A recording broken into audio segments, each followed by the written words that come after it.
Allah Subhanahu wa taala itu akan menjaga setiap isi yang ada di dalam Al-Qur'anul Karim. Lafaz-lafaznya, ya, hurufnya akan dijaga oleh Allah Subhanahu wa taala. Sehingga tidak akan ada yang berusaha untuk membuat makar, untuk merubah, untuk menambah, untuk mengurangi, kecuali Allah Subhanahu wa taala akan mendatangkan hamba-hambanya untuk mengoreksinya, untuk membenarkannya. Ya, kita sering mendapatkan kabar berita bahwa ada percetakan Al-Qur'an yang salah huruf, ya, atau nambah atau macam-macam kesalahan-kesalahan langsung dikoreksi oleh kaum muslimin, oleh hamba-hamba Allah Subhanahu wa taala. Allah yang mengutus mereka. Ini adalah salah satu asbab daripada pertolongan Allah Subhanahu wa taala dalam menjaga Al-Qur'anul Karim.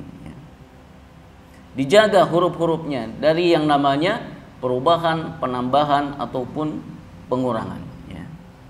Bagaimana dengan kitab yang lain? Kitab yang lain tidak dijamin oleh Allah Subhanahu wa taala. Tadi diserahkan kepada ulama-ulama untuk menjaganya. Ya. Sehingga hasilnya akan berbeda. Ya, apa yang dijaga oleh Allah Subhanahu wa taala dengan dijaga oleh para ulama-ulama. Ya, yang dijaga para ulama sepanjang hidup mereka, selama mereka mendapatkan hidayah, ya tetap benar. Kitabnya lurus, tetapi lama kelamaan muncullah ulama-ulama ulama-ulama yang jelek yang merubah, ya, menambah-nambah, dan mereka mengklaim ini adalah kalam Allah Subhanahu wa taala. Tapi Al-Qur'an sejak dulu sampai sekarang tidak berubah sama sekali. Ya. Tidak ada penambahan ataupun pengurangan. Ya. Teks-teksnya semua sama. Ya. Imam Al-Qurtubi rahimahullah taala di dalam kitab tafsirnya, beliau menceritakan satu kisah pada masa Khalifah Al-Ma'mun, di mana pada saat itu, ya, sang khalifah sedang mengadakan majelis pertemuan, dan dilihat pada saat itu ada seseorang yang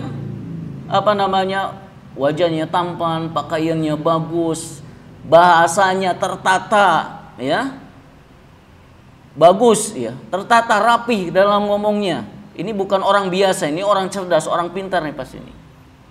Ketika selesai bermajlis, didatangi dia oleh sang khalifah.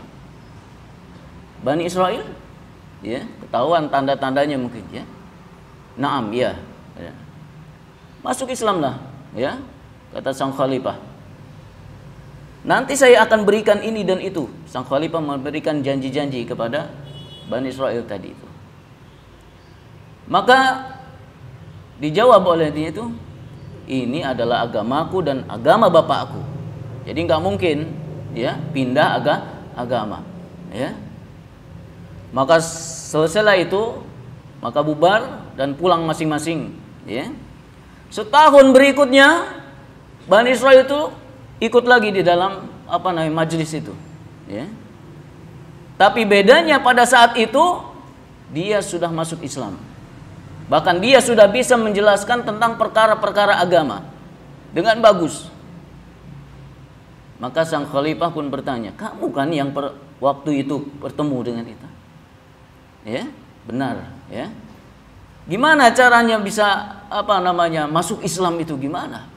Padahal dulu ditawarkan dengan janji-janji, ya, tapi kamu menolak. Ya. Apa jawab dia? Dulu sepulang dari majelis tahun kemarin itu, saya membuat penelitian, eksperimen, ya, untuk 3 agama, kata dia.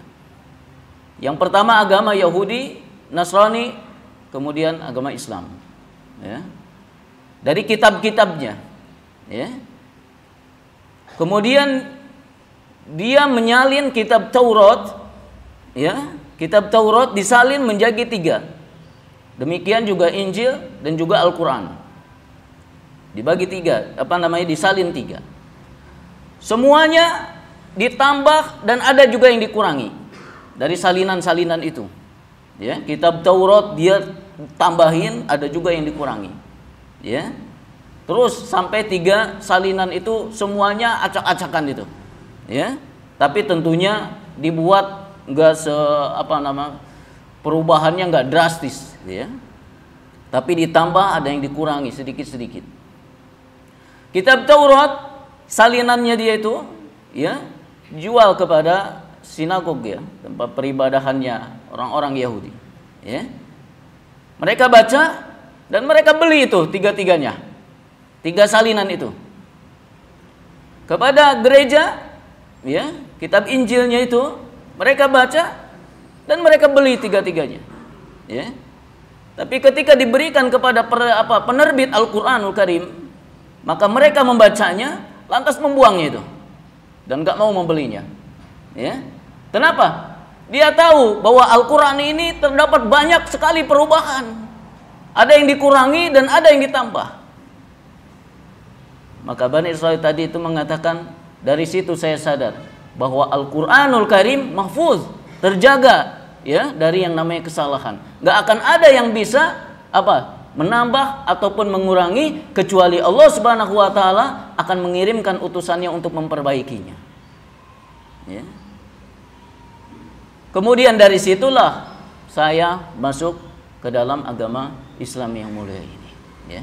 Ini Masya Allah, ya, penjagaan Allah Subhanahu wa taala terhadap Al-Qur'anul Karim ini.